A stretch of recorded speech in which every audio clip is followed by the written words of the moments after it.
you are to marry Chief Olumide." Amina's heart sank.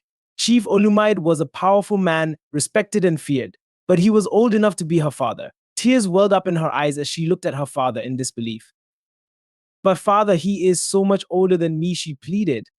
Her father sighed deeply. "I know, my child, but this marriage will bring prosperity to our family. It is a great honor." Amina's protests were in vain. The decision had been made, and soon the village buzzed with preparations for the wedding.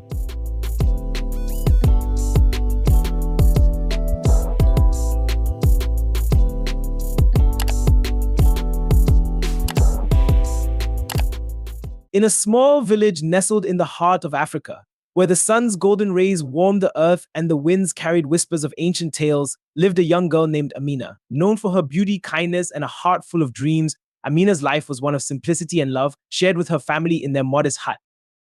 Every day, Amina helped her mother with the daily chores, their laughter and conversations filling the air with warmth and joy.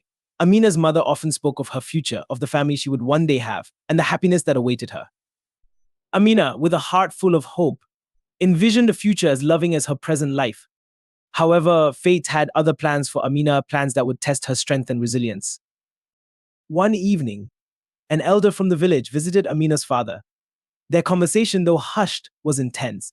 Amina's father, usually a man of calm demeanor, appeared troubled. After the elder left, Amina's father called her to him. "Amina," he began, his voice heavy with sorrow, "you are to marry Chief Olumide." Amina's heart sank. Chief Olumide was a powerful man, respected and feared, but he was old enough to be her father. Tears welled up in her eyes as she looked at her father in disbelief. "But father, he is so much older than me," she pleaded. Her father sighed deeply. "I know, my child, but this marriage will bring prosperity to our family. It is a great honor." Amina's protests were in vain. The decision had been made, and soon the village buzzed with preparations for the wedding. The ceremony, though grand, felt like a blur to Amina. She stood beside Chief Olumide, her heart heavy with dread, while the village celebrated. With a heavy heart, Amina entered Chief Olumide's compound, a world she was not prepared for.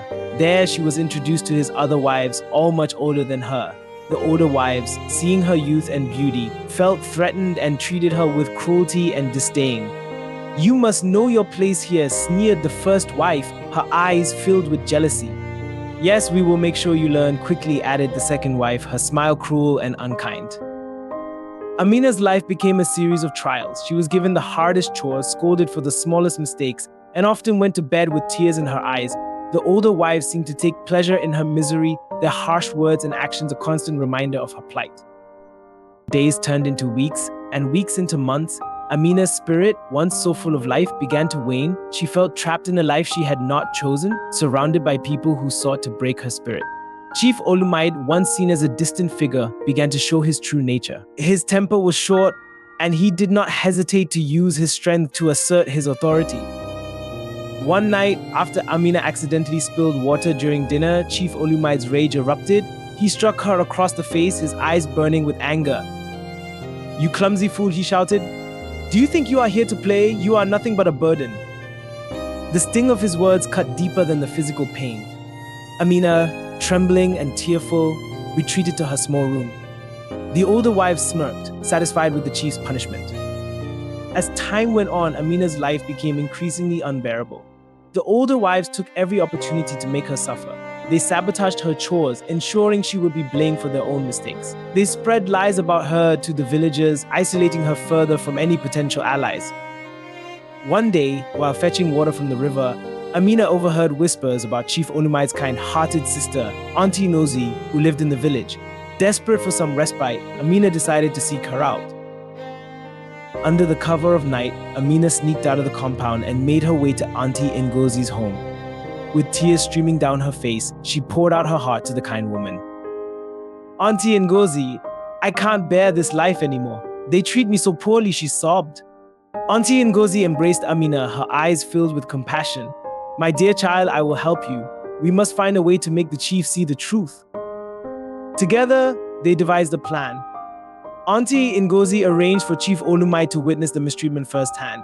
One day, he secretly observed his wives berating Amina, their harsh words echoing through the compound. "You will never be one of us, you little brat," spat the first wife. Enough, Chief Olumite's voice boomed, startling everyone. I have seen and heard enough. The older wives looked shocked and fearful as Chief Olumide stepped forward, his expression stern. You have brought shame upon this household, he said, his voice filled with disappointment. From now on, Amina will be treated with the respect she deserves. The older wives, their faces pale with fear, nodded silently. Amina, though still tearful, felt a glimmer of hope. Chief Olumite's intervention marked the beginning of a new chapter in her life. Will Amina's life truly change for the better? How will the older wives react to Chief Olumite's orders? And what further challenges await Amina in this new chapter of her life? Stay tuned for part 2 of Cinderella's dark side, forced to marry, to find out how Amina's journey unfolds.